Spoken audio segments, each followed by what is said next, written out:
привіт! Ви на каналі Супер Гаджети, і зараз ми зробимо невеликий анонс другої частини про лодку FT009. Давайте переглянемо уривок з цього відео. Управляється вона легко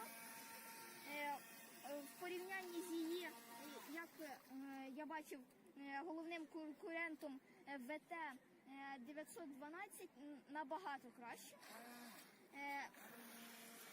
Ось її радіус поворота.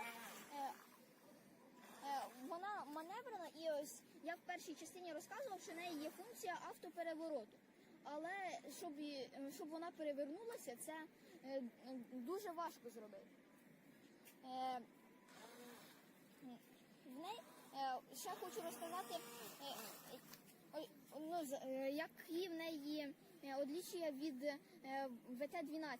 По-перше, вона набагато устойчивіша за нього.